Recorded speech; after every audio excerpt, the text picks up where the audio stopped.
تو وہ اہل سنت میں سے لوگوں کو خریدتے ہیں جنہوں نے لبادہ اہل سنت کا پہناوا ہوتا ہے، اور حقیقت میں وہ رافضیت کے گندے نطفے ہوتے ہیں، جس کی بہت ساری مثالیں ہمارے سامنے موجود ہیں۔ اسحاق جھال والا مردود اسی قسم کے انسانوں میں سے تھا، انجینئر مرزا مردود اسی قسم کے انسانوں میں سے ہے۔ رافضیت کے پیسوں پہ پلنے والا، ایران کے ٹکڑوں پہ پلنے والا یہ جانور صحابہ کے بارے میں اپنی زبان گندی دراز کرتا ہے، اور حقیقت میں اس کا من پلیت ہے، اس کے ماننے والے اس سے بڑے پلیت ہیں۔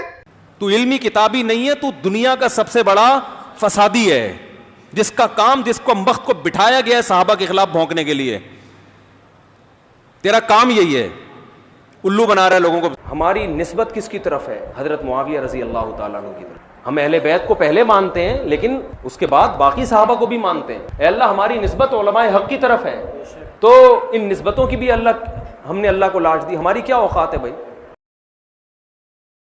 ایک حدیث میں کہا گیا کہ رسول اللہ صلی اللہ علیہ وآلہ وسلم کبھی خوشی میں اپنے صاحب سے کچھ کہہ دیتے ہیں اور کبھی غصے میں۔ بعض لوگ اس حدیث کو امیر شام کے حق میں پیش کرتے ہیں۔ اس کے اوپر میری ویڈیو پہلے بھی ریکارڈ ہے، مولا علی علیہ السلام سے متعلق 5 جھوٹ۔ یہ ابو داؤد میں حضرت سلمان فارسی سے یہ روایت ہے، تو اس کا میں نے پورا انالیسس کیا کہ یہ اس طریقے سے ایسا نہیں ہے، ورنہ تو مسند احمد میں حدیث ہے، سنن ابی داؤد میں حدیث ہے۔ حضرت عبداللہ بن عمر بن عاص کہتے ہیں کہ میں نبی صلی اللہ علیہ وآلہ وسلم کی مجلس میں جو کچھ آپ سے سنتا لکھ لیا کرتا تھا۔ یہی وجہ سے بخاری میں حدیث ہے، حضرت ابو ہریرہ کہتے ہیں مجھ سے زیادہ اگر کسی کو حدیثیں آتی ہیں تو عبداللہ بن عمر بن عاص کو، کیونکہ میں زبانی یاد رکھتا ہوں اور وہ لکھتے ہیں۔ اور ابو داؤد اور مسند احمد میں ہے کہ وہ کہتے ہیں میں ہر حدیث لکھ لیتا تھا۔ تو بعض اصحاب نے کہا کہ نبی علیہ السلام کبھی غصے کی عادت میں ہوتے ہیں، تو انسانی یعنی ایک فطرت کے ناطے ہو سکتا ہے آپ کی مبارک زبان سے ایسے الفاظ بھی نکلتے ہوں جو یعنی وہ اس طرح دین نہ ہو۔ تو کہتے ہیں میں نے لکھنا چھوڑ دیا، تو کچھ دنوں کے بعد نبی علیہ السلام نے کہا تم حدیثیں کیوں نہیں لکھتے ہو؟ تو آپ نے عرض کیا کہ اس طرح مجھے لوگوں نے منع کیا تھا۔ آپ نے اپنی مبارک زبان پکڑ کے فرمایا اس زبان سے حق کے سوا کچھ نہیں نکلتا۔ یہ وہ حدیث ہے جو اہل حدیث کے ہر ممبر سے بیان ہوتی تھی، کیونکہ وہ حدیث اہل حدیث اپنے آپ کو کہتے تھے نا۔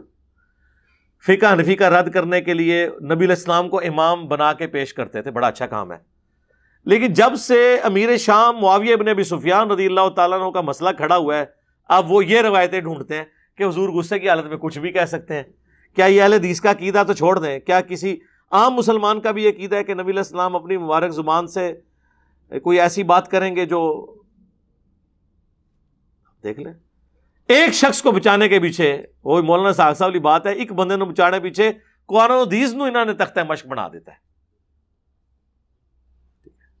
تو وہ اہل سنت میں سے لوگوں کو خریدتے ہیں جنہوں نے لبادہ اہل سنت کا پہناوا ہوتا ہے، اور حقیقت میں وہ رافضیت کے گندے نطفے ہوتے ہیں، جس کی بہت ساری مثالیں ہمارے سامنے موجود ہیں۔ اسحاق جھال والا مردود اسی قسم کے انسانوں میں سے تھا، انجینئر مرزا مردود اسی قسم کے انسانوں میں سے ہے۔ رافضیت کے پیسوں پہ پلنے والا، ایران کے ٹکڑوں پہ پلنے والا یہ جانور صحابہ کے بارے میں اپنی زبان گندی دراز کرتا ہے، اور حقیقت میں اس کا من پلیت ہے، اس کے ماننے والے اس سے بڑے پلیت ہیں۔ تو علمی کتابی نہیں ہے، تو دنیا کا سب سے بڑا فسادی ہے، جس کا کام، جس کو وقت کو بٹھایا گیا ہے صحابہ کے خلاف بھونکنے کے لیے، تیرا کام یہی ہے، الو بنا رہا ہے لوگوں کو۔ ہماری نسبت کس کی طرف ہے؟ حضرت معاویہ رضی اللہ تعالیٰ عنہ کی طرف۔ ہم اہل بیت کو پہلے مانتے ہیں، لیکن اس کے بعد باقی صحابہ کو بھی مانتے ہیں۔ اے اللہ، ہماری نسبت علماء حق کی طرف ہے، تو ان نسبتوں کی بھی ہم نے اللہ کو لاج دی، ہماری کیا اوقات ہے بھائی؟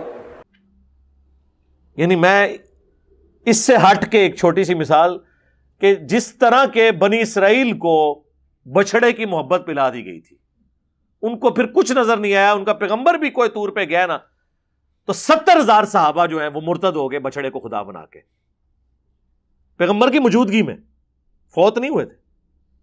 ایسی بچھڑے کی محبت ادھر جو ہے، اب یہ نہ ہو کہ جی میں نے وہ بچھڑے سے کمپیئر کروا دیا، ظاہر آپ کو ایک ایگزامپل کے طور پہ ایک بات کی جاتی ہے، حضور نے بھی ایسی بات کی ہے۔ مسند احمد میں حدیث ہے، اللہم لا تجعل قبری وثنا یعبد، اے اللہ میری قبر کو وہ بت نہ بننے دینا کہ لوگ اس کی پوجا کریں۔ اب حضور نے اپنی قبر کو بت سے تشبیہ دی ہے، تو اس کا یہ مطلب نہیں کہ ہم حضور کی قبر کو بت سمجھتے ہیں یا نبی علیہ السلام کو بت سمجھتے ہیں۔ تو یہ میں نے بچھڑے والی مثال بیان کی. یہاں پہ بھی بنو امیہ کے چاہنے والے خام خواہ ایک بندے کے پیچھے اس طرح کی باتیں کرتے ہیں, تو یہ کرنے کی ضرورت نہیں ہے. نبی علیہ السلام مبارک زبان سے جو کچھ نکلتا تھا, جب تک کہ آپ اس کی کوئی خود سے ریمیڈی نہ فرما دیں کسی معاملے میں, آپ کو کوئی حق نہیں پہنچتا کہ آپ یہ بات کریں. اور رہ گیا جس بندے کے آپ بچانے کے لیے کر رہے ہیں اس کے بارے میں تو یہ حدیثیں جو ہیں وہ تو علامات النبوہ والے چیپٹر میں ہیں, بخاری مسلم دونوں میں موجود ہے کہ حضرت اکرمہ تابعی کہتے ہیں کہ مجھے عبداللہ ابن عباس نے اپنے بیٹے علی ابن عبداللہ بن عباس کے ساتھ بھیجا اور کہا کہ تم دونوں جاؤ اور ابو سعید خدری سے جا کے ان کی حدیث سنو.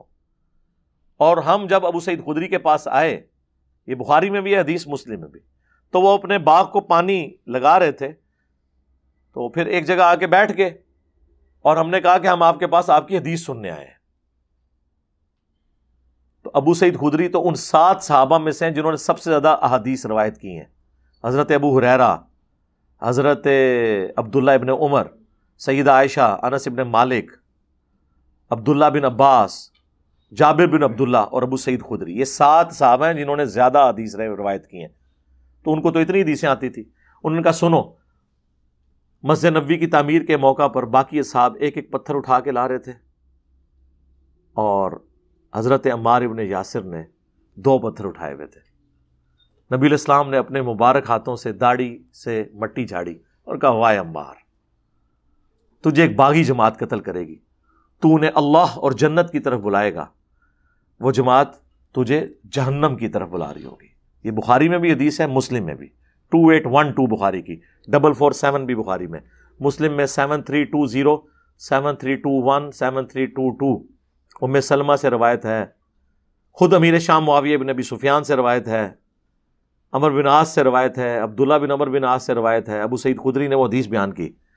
تو اب یہی وہ حدیثیں جو ان کو چبھتی ہیں اور یہ کہتے ہیں کہ جی وہ نبی علیہ السلام مبارک زبان سے ایسے ہی نکل گیا. نعوذ باللہ. کیا آپ کو ملنا ہے میرے بھائی؟ اللہ کے نبی پہ آپ ایمان لے کر آئے ہیں, تو آپ خام خواہ شیعہ کی ٹسل کے اندر آ کے ان تعلیمات کو تو نہ اس طرح ٹھکرانے کی کوشش کریں. ہم تو آپ کو صرف سمجھا سکتے ہیں. تو میں نے اس کے اوپر بہت پہلے یہ گفتگو کر دی تھی کہ یہ وہ حدیثیں ہیں جو صحابہ کرام بیان کیا کرتے تھے. تو یہ تو کسی کا عقیدہ نہیں ہے. رہا سلمان فارسی کا وہ کہنا, انہوں نے حذیفہ ابن یمان کو ڈانٹا تھا, ابو داؤد میں حدیث ہے, وہ جب لوگوں کے بارے میں روایتیں بیان اس طرح کی کرتے تھے, لیکن اس میں نہیں بتایا کہ کون سی روایت بیان کرتے تھے, وہ جنرل ہے. تو انہوں نے کہا نبی علیہ السلام بعض اوقات کسی کو غصے کی حالت میں کبھی ڈانٹ دیتے تھے, تو تم اس طرح کی باتیں نہ کیا کرو, لوگوں کے دلوں میں ایسی بات ہے. وہ تو بات بالکل ٹھیک ہے. بشری تقاضے کے طور پر نبی علیہ السلام کا کسی کو ڈانٹ دینا, آپ نے تو اپنی بیویوں کو بھی ڈانٹا ہے. ٹھیک ہے. سیدنا علی رضی اللہ تعالیٰ عنہ کی بھی ایک بات پہ نبی علیہ السلام نے ناراضگی کا اظہار فرمایا, جو صحیح بخاری میں آتا ہے. جب وہ تہجد کے وقت اٹھانے کے لیے گئے تو حضرت علی نے کہا کہ اللہ ہی ہمیں اٹھاتا ہے, اللہ ہی سلاتا ہے. تو نبی علیہ السلام وہاں سے اٹھے. اب ظاہر فرض نماز کا تو نہیں تھا, نفلی نماز تھی. نبی علیہ السلام وہاں سے جاتے ہوئے اپنے زانوں پہ ہاتھ مارا اور کہا کہ انسان بڑا جھگڑالو ہے. تو بعض اوقات نبی علیہ السلام اپنی اس چیز کا اظہار کر دیا کرتے تھے. یہ بشری تقاضے ہوتے ہیں. ٹھیک ہے. لیکن جو چیز پروفیسی کے طور پہ, پریڈکشن کے طور پہ, یا غیبی خبر کے طور پر, پیش گوئی کے طور پہ چیزیں بیان ہوئی ہیں, ان کو تو آپ نہیں کہیں گے کہ جی وہ بھی آپ نے کسی یعنی واقعے کے اوپر آپ نے اس وقت وقتی کومنٹس کر دیے ہیں. یہ وقتی کومنٹس تو نہیں ہے کہ عمار کو باغی جماعت قتل کرے گی, عمار انہیں اللہ اور جنت کی طرف بلائے گا, وہ جماعت جہنم کی طرف بلائے گی. یہ تو آپ کے سامنے کوئی واقعہ ہوا ہی نہیں ہے. یہ تو آپ کی وفات کے 30 سال کے بعد جنگ صفین میں یہ واقعہ ہوا ہے, اور مسند احمد میں اوپر تلے احادیث ہیں. ابو الغادیہ ایک اصحاب شجرہ میں سے تھے, بیت رضوان کے صحابی, انہوں نے قتل کیا. پوری زندگی روتے تھے کہ مار کے قاتل اور مال لوٹنے کے بارے میں جہنم کی وعید ہے, وہ رویا کرتے تھے. لیکن اب یہ باتیں کیوں یہ بیان کریں گے؟ پھر تو لوگ پوچھیں گے کہ کس رضی اللہ عنہ نے, کس رضی اللہ عنہ کے کہنے پر عمار رضی اللہ عنہ کو شہید کیا؟ تو لوگ یہ پوچھیں گے. پرانے محدثین میں سے بھی ابن حجر اسقلانی نے کہا کہ نہیں, ابو الغادیہ کو فضیلت کفایت کر جائے گی مسلم شریف والی, کہ جنہوں نے درخت کے نیچے میرے ہاتھ پہ بیعت کی انشاءاللہ. انہیں جہنم کی آگ نہیں چھوئے گی. تو شیخ البانی نے اس پہ سلسلہ احادیث صحیحہ میں رد کیا. انہوں نے کہا جنرل رول یہی ہے، لیکن جہاں پہ حکم خاص آ جائے وہاں عام فضیلت اٹھ جاتی ہے. حکم خاص یہی ہے کہ عمار کا قاتل اور مال لوٹنے والا جہنم کی آگ میں ہے، لہذا اس سے باقی فضیلت اٹھ گئی. یہ نیچرل ہے یار. جنرل فضیلت تو یہی ہے نا، والسابقون الاولون من المہاجرین والانصار، اور جنہوں نے احسان کے ساتھ پھر ان کی پیروی کی، مہاجرین و انصار کی، جو سبقت لے کے ایمان لانے میں، رضی اللہ عنہم ورضوا عنہ، اللہ ان سے راضی، وہ اللہ سے راضی. لیکن یہ فضیلت عام ہے. اسپیسیفکلی اگر کوئی شخص باغی ہو گیا تو چاہے وہ سابقون الاولون میں سے تھا، وہ جہنمی ہو گیا. عبید اللہ ہجرت حبشہ میں شامل ہے. ہجرت حبشہ میں چند لوگ شامل ہیں سینئر مسلمان جو سب سے پہلے مسلمان ہوئے. صحابی ام حبیبہ ام المؤمنین، حضرت معاویہ کی بہن اور ہمارے نبی کی بیوی جو بعد میں بنی، ان کا خامن تھا. حبشہ جا کے عیسائی ہو گیا، مرتد ہو کے مر گیا. تو وہ تو سابقون الاولون میں سے تھا، وہ کیوں مرتد ہو گیا؟ مرتے دم تک ایمان پہ قائم نہیں رہا. تو رضی اللہ عنہم وہ نہیں ہوا پھر، حالانکہ وہ سابقون الاولون میں شامل تھا. بخاری مسلم میں ایک کاتب وحی ہے جو نبی علیہ السلام سے، جس نے خود سورہ آل عمران پڑھی تھی اور آپ کی وحی لکھتا تھا، مرتد ہو گیا. آپ نے فرمایا کہ زمین اسے قبول نہیں کرے گی. لاش دفناتے تھے تو زمین باہر پھینک دیتی تھی. لوگ کہتے تھے کہ محمد کے اصحاب نے ایسا کیا ہے. اوپنلی دفنایا گیا، پھر لاش باہر آ گئی، پھر ان کو پتہ چل گیا یہ غیبی معجزہ ہے. ظاہر ہے جس نے نبی علیہ السلام کی نبوت کو چیلنج کیا تو اللہ تعالیٰ اس طرح تو نہیں اس کو چھوڑے گا. لہٰذا یہ باتیں کرنا، تو یہ باتیں کچھ اور ہیں. جہاں پہ نبی علیہ السلام نے پروفیسیز فرمائی ہیں نا، وہ یہ والی باتیں نہیں ہیں جن کو آپ بچانے کے لیے کر رہے ہیں. جبکہ اسپیسیفکلی محدثین کے باقاعدہ پھر ان کے اوپر کامنٹس ہیں. مثلا یہ کہتے ہیں جی وہ صحیح مسلم میں جو آپ حدیث بیان کرتے ہیں کہ حضرت معاویہ رضی اللہ تعالیٰ عنہ کو بلوانے کے لیے ابن عباس کو بھیجا اللہ کے محبوب علیہ السلام نے، کہا معاویہ کو بلاؤ، تو میں نے اس سے کچھ لکھوانا ہے. کاتب تو تھے، وہ بھی صحیح مسلم میں موجود ہے کہ ابو سفیان نے سفارش کی تھی کہ مسلمان اسلام لانے کے باوجود ہمارے ساتھ اچھا سلوک نہیں کرتے، آپ میرے بیٹے معاویہ کو اپنا کاتب رکھ لیں، تو اس کی وجہ سے لوگ ہمیں بھی رسپیکٹ دینا شروع کر دیں گے. تو اس طرح انہوں نے رکھ لیا. کاتب کے الفاظ ہیں، کاتب وہی کہ نہیں، کاتب وہی کہیں اور ہے، وہ میں بعد میں بتاتا ہوں. تو کاتب جب رکھوا لیا تو مسلم شریف میں ابن عباس کو بھیجا. وہ کھانا کھا رہے تھے، انہوں نے کہا یا رسول اللہ وہ تو کھانا کھا رہے ہیں. آپ نے کہا کہ اسے بلا کے لاؤ. دوسری بار گئے تو انہوں نے کہا میں تو کھانا کھا رہا ہوں. 3 بار ایسے ہی ہوا. چوتھی بار آپ کی مبارک زبان سے الفاظ نکلے، خدا اس کا پیٹ نہ بھرے، یہ الفاظ ہے. وہ کہتے ہیں نہیں جی مسلم شریف میں اوپر ایک حدیث ہے کہ نبی علیہ السلام نے کہا اے اللہ میں بھی ایک انسان ہوں، بعض اوقات میری زبان سے کسی کے لیے کوئی ایسے الفاظ نکل جاتے ہیں، اگر میں بدعا کسی کو دے دوں تو اسے دعا بنا دینا. تو یہ حضرت معاویہ کو دعا دی تھی، بیسیکلی ہے بدعا تھی لیکن دعا بن کے لگی. ہم کہتے ہیں وہ حدیث آپ ذرا غور سے پڑھیں. اس حدیث میں الفاظ ہیں کہ اے اللہ میں اگر کسی کے بارے میں ایسی بات کر دوں اور وہ اس کا اہل نہ ہو، ورنہ تو حضور کی ساری دی ہوئی بدوائیں دعائیں بن جائیں گی، پھر تو حضور کو بدوا دینی ہی نہیں چاہیے. پھکی والا جواب ہے. اگر وہ اہل نہ ہو تو اسے دعا بنا دینا، اور اگر اہل ہوگا تو بدعا لگے گی. تو ہم محدثین سے ہی پوچھ لیتے ہیں کہ یہ کیا تھا. اگر یہ کہتے ہیں نا کہ دعا بن گئی تھی تو ہم پھر بتاتے ہیں دعا کیسے بنتی ہے. اگر یہ دعا ہے نا تو صحیح بخاری میں موجود ہے، انس ابن مالک کہتے ہیں مجھے نبی علیہ السلام نے دعا دی تھی کہ تیری اولاد کثرت سے ہو. میں 100 سے زیادہ اپنی اولاد میں سے لوگ دفن کر چکا ہوں. 120 سال کی عمر میں فوت ہوئے آلموسٹ. تو یہ دعا نظر آ گئی نا کثرت اولاد کی. تو اتنی کثرت سے ہوئی کہ 100 زیادہ دفنائے ہیں، تو اور بچے کتنے ہوں گے؟ جبکہ چھوٹی عمر میں شادیاں ہو جاتی تھی اس وقت، اور 1 سے زیادہ لوگ شادیاں عرب کے کلچر میں کرتے تھے. تو دعا نظر آئی نا. اب یہاں پہ اس دعا کی اگر یہ دعا بنی ہے نا، پھر یہ ہوگا کہ حضرت معاویہ رضی اللہ تعالیٰ عنہ ایک لقمے لگاتے تھے تو ان کا پیٹ بھر جاتا تھا. یہی ہونی چاہیے نا. یہ خدا اس کا پیٹ نہ بھرے، اس کا الٹ کیا ہوگا کہ تھوڑا سا بھی کھا لے تو اس کا پیٹ بھر جائے. یہی ہونا چاہیے نا. یہ دعا تو پھر اس سے ہی بنے گی نا, ریورس بنتی ہے نا. کسی کا کھانے کے باوجود پیٹ نہ بھرنا, یہ تو بدعا ہی ہوگی نا, وہ ریورس ہوتا ہے اس کا. دعا بن گئی تو پھر تو یہ ہوگا کہ وہ تھوڑا سا کھاتے تھے, ان کا پیٹ بھر جاتا تھا. تو جناب آپ کتاب الاوائل کھول لیں, امام ابن ابی عاصم کی کتاب. یہ پہلے 300 سال میں مسلمانوں کے بڑے محدثین میں سے ہیں, اہل سنت کے ائمہ میں سے. انہوں نے باقاعدہ وہ ساری روایتیں جمع کی ہیں کہ کتاب الاوائل کے جو کام پہلی دفعہ ہوئے,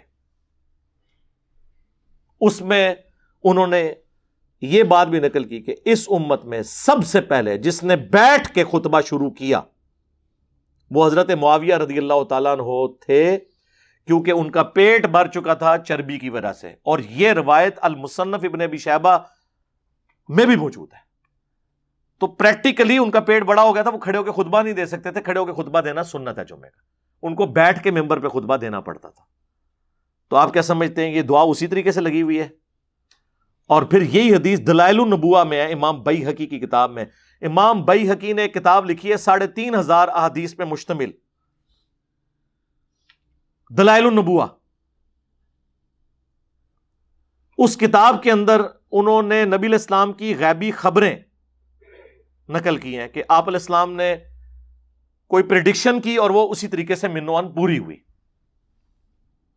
اس میں وہ لے کر آئے ہیں اس روایت کو کہ ابن عباس رضی اللہ تعالیٰ عنہ کو نبی علیہ السلام نے حضرت معاویہ کو بلانے کے لیے بھیجا. 3 دفعہ نہیں آئے تو چوتھی دفعہ یہ الفاظ نکلے, اور آگے راوی کے الفاظ ہیں کہ نبی علیہ السلام کی یہ دی ہوئی بد دعا, یا آپ اسے دعا کہہ لیں یا دعائے ضرر کہہ لیں, پوری ہوئی, اور پوری زندگی حضرت معاویہ کا پیٹ نہیں بھرا. یہ الفاظ ہیں دلائل النبوہ میں. تو محدثین تو اسے ادھر موجود ہے, کانا یکتب الوحی, وہ وحی لکھا کرتے تھے. یہ روایت کانا یکتب الوحی مسلم میں نہیں ہے, دلائل النبوہ میں, اور وہاں سے بھی آدھی پیش کرتے ہیں کیونکہ آگے تو یہ الفاظ لکھے ہیں. تو میں نے تو کربلا والے ریسرچ پیپر میں ساری روایتیں ڈالی ہوئی ہیں, تو یہ بیان کریں پھر پوری روایت آگے کیا لکھا ہوا ہے کہ پوری زندگی ان کا پیٹ نہیں بھرا. تو وہ اسی طریقے سے اسے پھر ہم پوچھتے ہیں دلائل النبوہ میں کیا کر رہی ہے یہ حدیث, کوئی خبر اس میں سے نکلتی ہے نا, تو یہی خبر نکلی ہے, اور کیا نکلی ہے. تو خدا کے لیے اللہ سے ڈر جائیں, جو بات جس طریقے سے ہے اس کو اسی طریقے سے قبول کریں. خام خواہ اس طرح سے آپ کسی کو ڈیفینڈ کرنے کی کوشش کریں گے تو اس کا پھر رزلٹ کوئی نہیں نکلنا, سوائے اس کے کہ مسلمانوں میں انتشار پیدا ہوگا, اپنی کتابوں سے ان کا اعتماد اٹھ جائے گا. اور آپ اس طرح کی یعنی سوالات کر کے کہ جی وہ نبی علیہ السلام کو, آپ ایک بندے کو بچانے کے لیے, اور مفتی احمد یار خان نعیمی صاحب جو گجرات میں بریلویوں کے بہت بڑے مفتی تھے, انہوں نے باقاعدہ ایک کتاب لکھی امیر معاویہ رضی اللہ تعالیٰ عنہ. اس میں انہوں نے پوری کوشش کی نا, ان کی اس طرح کی حدیثیں, وہ تو اس چیز کے ماسٹر ہیں. جال حق میں آپ دیکھ لیں انہوں نے عقیدوں میں کس طریقے سے کان لا کے یہاں سے یہاں تک پکڑے ہوئے ہیں. وہ قرآن میں آیا نا کہ قرآن کے ساتھ کی کوئی کتاب لے آؤ اور جتنے بھی جن و انس میں تمہارے مددگار ہیں انہیں بلا لو. کافروں کو اللہ نے چیلنج دیا سورۃ البقرہ میں. اس سے انہوں نے بابوں سے مدد مانگنا ثابت کی ہوئی ہے کہ اللہ تو خود کہتا ہے کہ مدد مانگو. یہ اس بندے کا انٹلیکچوئل لیول تھا. تو ظاہر ہے پھر ایسے ہی بندے کی کمپیٹنسی ہے کہ وہ حضرت امیر معاویہ رضی اللہ تعالیٰ عنہ سے متعلق باتوں کا دفاع کرتا. اس نے اس کتاب میں اس کو ڈیفینڈ کرنے کے لیے یہاں تک لکھا کہ ہو سکتا ہے ابن عباس نے جا کے حضرت معاویہ کو بتایا ہی نہ ہو کہ حضور آپ کو بلا رہے ہیں, وہ خود ہی کھانا کھاتے ہوئے دیکھ کے واپس آ گئے ہوں. تو میں اس سے کہنا اللہ سے بندے وہ تہاڈا منڈا نہیں سی ہے, حضرت عباس دا منڈا سی تے حضور دا کزن سی, فقیہ صحابی. بخاری مسلم میں آیا کہ سب سے قریب بٹھایا کرتے تھے حضرت عمر ان کو. باقی صحابہ کہتے تھے ہمارے بھی بچے ہیں, ان کا تواڈے بچے تھے, پھر اے بچے بڑا فرق ہے. حضور کی وفات کے وقت صرف 13 سال عمر تھی, لیکن بڑے بڑے صحابہ ان کے سامنے طفل مکتب تھے. ظاہر ہے دعا تھی کہ اللہ ابن عباس کو قرآن کا علم عطا فرما. صحیح بخاری میں نبی علیہ السلام کی قرآن کے علم کے بارے میں ان کے لیے دعا ہے.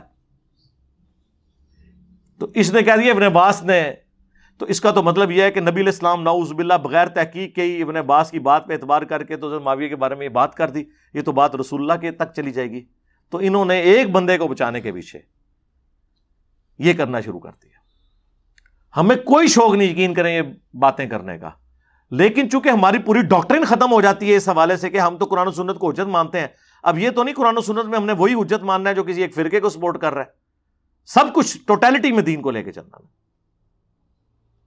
صلو علی محمد و آل محمد، اللہم صلی علی محمد وعلی آل محمد و اصحاب محمد اجمعین الی یوم الدین، آمین۔